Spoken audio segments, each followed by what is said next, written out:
Three fraternity brothers at Northern Arizona University now facing hazing charges after a pledge was found dead at a rush party off campus. As a 19-year-old lay dying after a night of alcohol-fueled hazing. Greek life ritual turned deadly inside this Delta Tau Delta fraternity house in Flagstaff. According to court documents, the 18-year-old student had to drink vodka as part of a game with other pledges. Piazza, the student who died after an alleged hazing ritual at a Penn State fraternity house.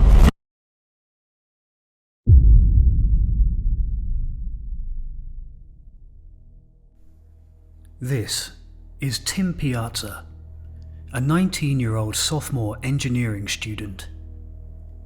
In 2017, Tim followed his older brother Mike to Penn State, one of America's top 30 most prestigious universities. He ran for homecoming king and made the varsity track and football teams, but Tim was not your archetypal jock caricature. In high school, he had been a peer-to-peer counselor for safe sex and drug education.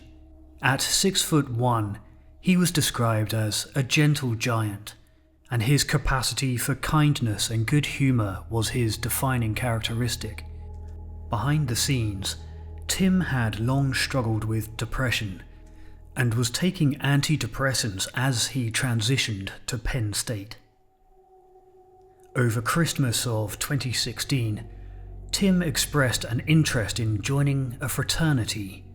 His parents gently disapproved, viewing fraternities as little more than party houses, which didn't seem like a natural fit for Tim's more sensitive personality. However, they were encouraged when Tim told them the fraternity that he was aiming for was Beta Theta Pi. Founded in 1839, Beta Theta Pi boasted one of the highest GPAs on campus and strong alumni connections. When Tim's parents researched it, their fears were allayed when they saw it was an alcohol-free, no-hazing fraternity. What they didn't know, though, was the reason why it was an alcohol-free, no-hazing fraternity. In 2009, this beta chapter had actually been shut down by the national fraternity for alcohol and hazing violations, and only allowed to return if they were dry. It did return in 2010, but by 2013 it had already re-established its reputation for alcohol violations. In the spring of 2017, Piazza accepted a bid to join Beta Theta Pi. The offer of a bid was important to Tim. According to his parents, it meant that Tim felt like he was wanted. He had found a community that actively wanted him to be a part of it. Unfortunately, for Beta Theta Pi, it's not enough that the fraternity wants you to join. You also have to prove yourself worthy, according to the brutal traditions of its members. On the evening of February 2nd, 2017, Tim was summoned to the frat house, an elaborate and expensive mansion building where he and other pledges were forced to run the gauntlet. The gauntlet was a ritual in which pledges were ushered from room to room and required to drink beer, wine and vodka under a strict time limit. It started in the basement of the house, where the pledges drank a handle of vodka until it was empty. Then they ran through stations, shouted at and beaten by the fraternity brothers, and encouraged to drink as much as possible as quickly as possible. The frat house, a renovated mansion on Penn State's campus, was lined with high-definition security cameras which caught the hazing on video. The video has never been released by the wishes of the family, but its contents were shown in court.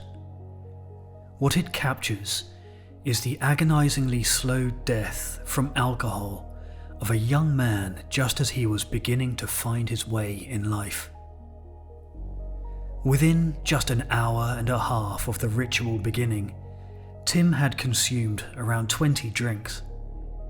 At 10:45, Tim, now extremely drunk, fell down a flight of stairs and lost consciousness. The cameras capture him being carried to the house's hall and laid on a couch. A large bruise had already formed on his abdomen.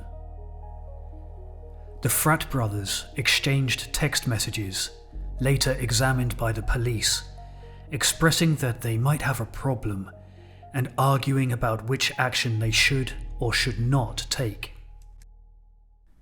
In their attempt to rouse Tim, the footage shows them throwing things at him, hitting him, dumping drinks on him, anything to avoid calling for help and exposing the fraternity's secret drinking culture. Their decision? Tim needed to just sleep it off, so they abandoned him for the night. In the middle of the night, Tim woke up, stumbled around the frat house, fell over furniture, hitting his head on the floor and then on the staircase, rolled around on the floor in obvious pain. Repeatedly, he stands, falls backwards and hits his head, and loses consciousness, only to repeat it again minutes later. At one point, in search of help, he stumbles and falls back down the stairs to the basement where the night had begun. The next morning, the brothers discover him there, unconscious, stiff, cold, and clearly dangerously unwell. They panic and Google things like, "Is it dangerous to let someone with a concussion go to sleep?" and "cold fingers in drunk person." They message each other, "He looked like a fucking dead person. I think we are fucked." Eventually, they make a decision to call 911. But first, they make another decision: to clean up the house and to delete their messages. Beta Theta Pi's first reaction is not to protect Tim, but to protect Beta Theta Pi. When the ambulance arrives, none of the brothers travel to the hospital with Tim. He goes alone, and only then is the extent of Tim's injuries discovered. The first drunken fool had ruptured his spleen, causing the loss of 4 pints of blood into his abdomen and leading to Class 4 hemorrhagic shock. His brain had swollen so badly that half his skull had to be removed to relieve the swelling, and his blood alcohol level was estimated to be over 0.4 on the night of his hazing, a nearly fatal level even for an experienced heavy drinker. Despite Tim's obvious suffering, his writhing in agony, his dangerous intoxication, and his obvious injuries, no one called the emergency services for 12 hours. In his last moments in the hospital, his father asked a doctor if Tim could hear anything. The doctor said, maybe.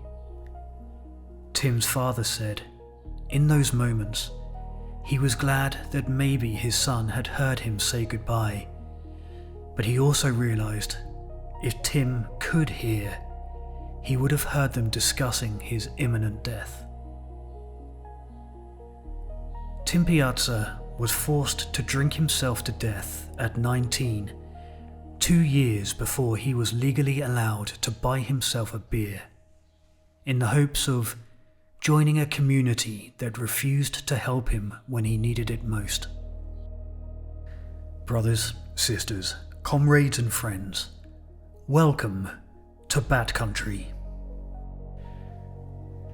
100,000 young men are initiated into fraternities each year in the US alone, and Tim Piazza is just one of dozens of people who have died in recent hazing rituals. In 2017, 18-year-old freshman Maxwell Groover of Louisiana State was forced to chug 190 proof liquor during a ritual called Bible study, where pledges have to answer questions about the fraternity or recite the Greek alphabet or drink. His blood alcohol level was 0.495%, more than 6 times the legal limit. In 2021, 20-year-old Stone Foltz died of alcohol poisoning after a hazing initiation that required him to chug an entire bottle of whiskey in 20 minutes. After losing consciousness, he was simply dumped outside his own apartment by frat members. In 2014, 18-year-old West Virginia freshman Nolan Birch was found dead after a hazing with a blood alcohol level of nearly 0.5%. In Florida State in 2017, 20-year-old Andrew Coffey died of acute alcohol poisoning during Big Brother night at the Pi Kappa Phi fraternity with a blood alcohol level of 0.557%, a number so high that virtually no one could survive. And it's not just the US. In Belgium, 20-year-old Sander Deer died as the result of an hours-long hazing ritual that included Sander drinking lethal amounts of alcohol and fish sauce while half naked in a freezing pit. Why do we keep sending our sons and daughters off to die young in the process of admission to a system that should be the foundation of the rest of their lives? Hazing isn't new. As early as 1495, Leipzig University had to expressly ban what we would certainly call hazing today by issuing a statute forbidding the persecution of freshmen. The 535-year-old statute says, "Each and everyone attached to this university is forbidden to offend with insult, torment, harass, drench with urine, throw on or defile with filth, scream at them with terrifying voice any who are called freshmen." What is new today is the reliance on alcohol as a weapon of control, dominance, and manipulation in hazing. For centuries, hazing has existed in militaries, universities, and certain professions like law, police work, and even among firemen. But in general, the hazing centered on humiliating demands and corporal violence. It was about indoctrination and reinforcing existing hierarchies. It was only around the middle of the 20th century that alcohol became a central component, and it quickly became the most common characteristic of hazing rituals. Campus fraternities had existed for decades, but it was in the 50s that they stopped being truly secret societies and emerged in their modern form. Campus Greek life, as we would recognize it today, solidified in the 50s, a time immediately after World War II, a time in which, among much else, heavy drinking was becoming increasingly tied to masculinity and group identity. The link between heavy drinking and masculinity became deeply entrenched after World War II due to a combination of post-war psychological stress and the cultural pressure not to talk about it. The new model of masculinity emphasized emotional restraint and the suppression of perceived weakness. Heavy drinking had become commonplace among soldiers of World War II, with alcohol being rationed in generous proportions, and the behavior of suppressing emotion and fear with alcohol was carried over into civilian life, taking root especially in male-dominated communities like college fraternities. While it is true that using alcohol to deal with trauma was certainly not invented by the greatest generation, many of the soldiers returning from war were ill-equipped to deal with the life-changing trauma they had experienced, and they had come to rely on alcohol to numb the emotional pain the war inflicted on them. 53% of World War II veterans experienced alcohol dependence, and it's reasonable to assume that number is underreported. What we know for sure is that there is a direct correlation between the severity of combat stress and subsequent alcohol problems. After experiencing the traumas of war, men were discouraged from showing vulnerability, such as low mood or anxiety. Instead, they turned to self-medicating with alcohol, making excessive drinking a socially accepted method for handling post-traumatic stress. The war reinforced a concept of a hardened, performative masculinity that thrived on brutality, stoicism, and aggression, traits that were deemed essential for a tough post-war man. Drinking became a crucial ritual to affirm male togetherness and establish a reputation in a peer group, equating higher consumption with greater toughness. The next generation of young men, in the 50s and beyond, were encouraged to admire the generation of war heroes before them, and bought into the mythos that they were stoic warriors, tough, resilient, and manly. Alcohol was a large part of that mythos, and the connection between alcohol, masculinity, and male community exists to this day.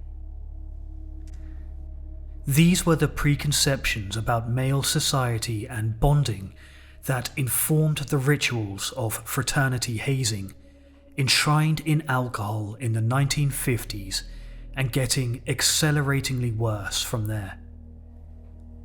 Fraternities in general, and hazing in particular, became an overtly masculine system, but based on a damaged preconception of masculinity. The alcohol that traumatized soldiers drank to excess to conceal weakness and pain became a symbol of emotional toughness and maturity for the generations of young men that came afterwards. The greatest generation certainly was tough and heroic, but the generations that followed learned the wrong lessons about alcohol. Those who are sympathetic to hazing will defend it as a rite of passage. Hazing, it's argued, is a form of bonding through shared hardship, which builds strong emotional ties and group solidarity. Like soldiers in the foxholes, hazing, it's argued, accelerates the building of trust and unity. Moreover, fraternities and secret societies see hazing as a test of commitment, a way to weed out those who don't really want to be there, and therefore to preserve the fraternal nature of the community. Most of society sees alcohol as a social lubricant, a way to unwind and relax personally. But ancient and modern history is littered with examples of alcohol as a weapon by which entire communities are suppressed and kept under control. As far back as recorded history allows, we have tales of powerful cultures manipulating fragmented ones. The Romans plied the Gauls and the Celts with unwatered wine to stifle their ability to organize rebellions. European settlers used alcohol as a tool to destabilize the traditional social structures of the native populations, a deliberate and overt strategy to manipulate the negotiations with Native Americans and take the land from under their feet in lopsided agreements. In the 19th century, settlers used alcohol and its subsequent regulation as a means to undermine the native Hawaiian monarchy. Today, you only need to look at the amount of liquor stores in impoverished places and compare it to the amount in wealthy areas to see that alcohol is still being used every day to keep poor people poor. What works at a state level often works at a personal level too, and in closed communities like militaries, fraternities, and secret societies, alcohol can be used to keep members compliant and politically inactive. The ritual of hazing is so embedded that in the rare cases that alcohol-fueled hazing deaths are charged, the punishments for the perpetrators are often insultingly light. Tim Piazza's case evolved into the largest hazing prosecution in US history. 18 members of Beta Theta Pi were ultimately prosecuted, with more than 850 criminal charges filed, ranging from involuntary manslaughter to tampering with evidence. Over the months, though, charges were dropped or lessened until only one remained. The most serious punishment was the leader of the hazing group, who, for the death of Tim Piazza, was committed to just 3 months of house arrest. The original 850 charges had a theoretical combined total of 1,500 years of jail time. The charges were slowly whittled down to a handful of months of house arrest and probation. And this is the standard. In Maxwell Groover's case, the principal perpetrator served 2 years in prison, and everyone else involved received misdemeanors and fines. 8 people were charged in Stone Foltz's case, with the main 2 perpetrators sentenced to just 42 days of jail. In the case of Nolan Birch, 2 primary defendants received 2 years of unsupervised probation, and those responsible for Andrew Coffey's death received no more than 30 days in jail. In the particularly vicious case of the Belgian student Sander Deer, who died freezing in a muddy hole after being forced to drink excessive alcohol and fish sauce, the perpetrators were given €400 fines. In so many cases where promising young people have needlessly lost their lives, why is there such leniency in the sentences? Well, it's possibly because many of those in positions of authority, judges, lawyers, police chiefs, administrators, and so on, have themselves been subject to similar hazing rituals. It's reasonable to speculate that those who have undergone such hazing resolve the moral tension and negative memories of the degrading experience by convincing themselves that it wasn't that bad, or it's a rite of passage, and boys will be boys.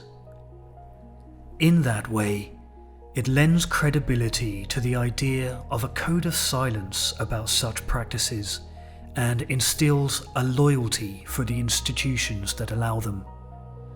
After all, Judge Alan Sinclair, who made the most consequential decisions in Tim Piazza's case, including the reduction of so many of the charges of the Penn State students who were behind Piazza's hazing death, graduated from Penn State himself. But perhaps it's also because of our shared toxic association with alcohol. In socio-cultural terms, the staggering leniency in alcohol-related hazing death cases stems from the deep integration of alcohol into the fabric of daily life.